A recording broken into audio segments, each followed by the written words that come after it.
Hey everyone, we are continuing our lesson on writing, rinsing, repeating with sound repetition. And we are talking about how sounds, repeating sounds, help create mood and tone and are really elements that are in and throughout poetry, but can be so useful in any type of writing. Last time we talked about alliteration, which is the repetition of the beginning sounds of words. So, for example, write, rinse, and repeat are examples of alliteration. Even though write begins with a W, it still makes that R sound, which is alliteration. It's the same sound. It's not necessarily the same letter. So today we're going to continue by looking at assonance. And assonance is a little different than alliteration in that it's a repetition of a vowel sound in nearby words. So it's not necessarily the beginning sound of words. It might be in the middle of words. And we're going to take a look today at a poem by Robert Frost, a very famous poem called Stopping by Woods on a Snowy Evening. So we've talked about alliteration, stopping, snowy. That's an example of alliteration. Here we're going to take a look now at assonance. So let's go through this poem. Whose woods these are, I think I know. His house is in the village, though. He will not see me stopping here to watch his woods fill up with snow. My little horse must think it queer to stop without a farmhouse near, between the woods and frozen lake, the darkest evening of the year. He gives his harness bells a shake to ask if there is some mistake. The only other sounds the sweep of easy wind and downy flake. The woods are lovely, dark and deep, but I have promises to keep, and miles to go before I sleep, and miles to go before I sleep. Wow, repetition of sounds just all throughout here. Let's first talk about alliteration so that we can review and talk about how alliteration helps tie this up together. Again, in this poem, we do have end rhyme. We have no and though and snow. So the first, second, and third line, or fourth lines of the stanza rhyme. And then we have here, and then we have queer, near, year. So it brings it together. And then we have lake, shake, mistake, flake. And then we have sweep, deep, keep, sleep, sleep. So we do have a lot of rhyme going on, and that's important to understand. We'll get to that and a little bit later. That helps tie together ideas, and that's the repetition of sounds. But we also have alliteration. Whose woods these are. Watch, woods, without, woods. Let's keep going. Wind and wood. So a lot of the repetition of the word would, but the w sound is an example of alliteration.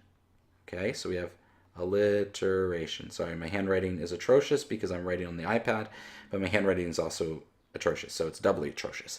Now we also have some other examples here.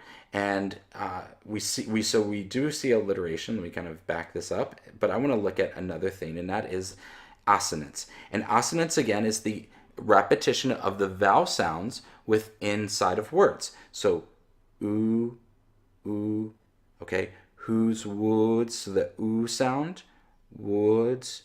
Okay. We're gonna keep going. Ooh. Okay, all right. I think you might see other ones in here.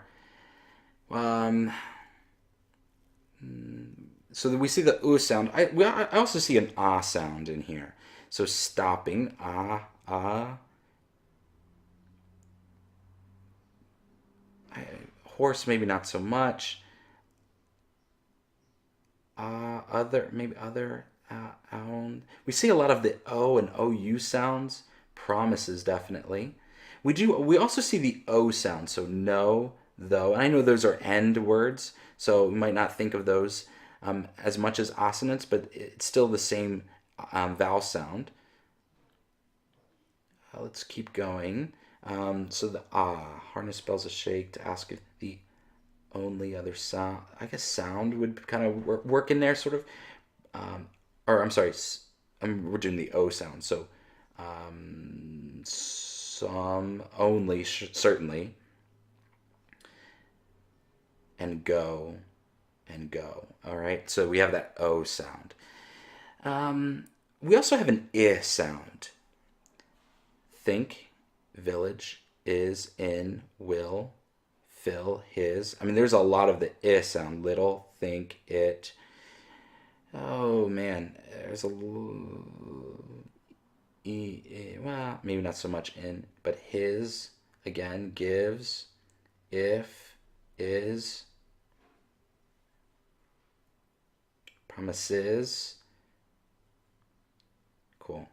So the I sound in there as well. Now, let's talk about the mood of this poem and how these words play into this. Certainly, the repetition of the sound here helps to tie these ideas throughout. So we're using word sounds to bring cohesiveness to the poem.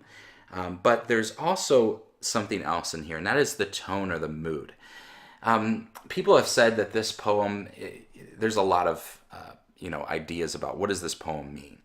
I think one popular idea and one idea that I think is prevalent and I think is probably true is that this is a metaphor of a guy who has lived a long life, who may be reaching the end, but he knows he still has so much more to go. But he's exhausted, he's tired, so he gets into this woods, and the imagery of the frozen lake and the cold, and this kind of loneliness to it.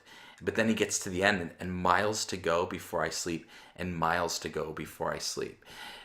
This poem is very pensive, right? It's a pensive poem that we're thinking about this. It's deep. It's troubling. It senses this longing. Juxtapose that with "Batter My Heart, Three-Person God," which was much more like batter, break, blow. I mean, these strong "b" sounds. Here we have a lot of vowel sounds. Ooh, oh, I. And it gives it a much more pensive, a longing to it. We're using voiced sounds. I, oh, ah. And that tends to make this sound and make this mood a little more pensive to it. We see it in the end. The woods are lovely. And actually, let's do that. Let's look at that end one. Let me take this off here and let's look at this. Lovely, deep, keep, sleep, sleep. You see that E sound, how it makes it longer? And that makes it, we're longing for something. The woods are lovely, dark and deep, but I have promises to keep, and miles to go before I sleep, and miles to go before I sleep. Now, here's something else too. This poem, and I'll just mention this briefly, we'll go over this, so don't get overwhelmed, but this poem is called, it's iambic tetrameter. So if we were to look at it, we see a stress every other syllable, beginning with the second one. Whose woods these are, I think, I know, his house is in the village, though he will not see me stop being here to watch his woods fill up with snow. So that's called iambic, and because we have 4 sets of them, it's called iambic tetrameter. Okay. Now, the thing about iambic tetrameter is that it can give it a very quick flow. So it's moving the poem quite along, almost like a horse, like a gallop almost. And because it's tetrameter, the lines are shorter than pentameter, which is what we see in a sonnet. We see iambic pentameter, so it tends to make the poem flow a little faster. But notice what he does here when he uses the E sound. When he uses the assonance techniques, ah and ooh and E, it slows down the poem. The woods are lovely, dark and deep. Okay, so even though it's still iambic tetrameter, the woods are lovely. We could read it, the woods are lovely, dark and deep, but this tends to go, the woods are lovely, dark and deep, but I have promises to keep, and miles to go before I sleep, and miles to go before I sleep. You see how he uses assonance? It's beautiful. And this is what makes Stopping by Woods on a Snowy Evening a very popular poem. So, learn from Robert Frost here. We've looked at alliteration. Incorporate assonance. You're going to be doing that in your assignment. Remember, there's going to be something for beginners, intermediates, and experts. And go back and redo this assignment, because I guarantee you, as you write, you're going to become better at incorporating these, even subconsciously, into your writing.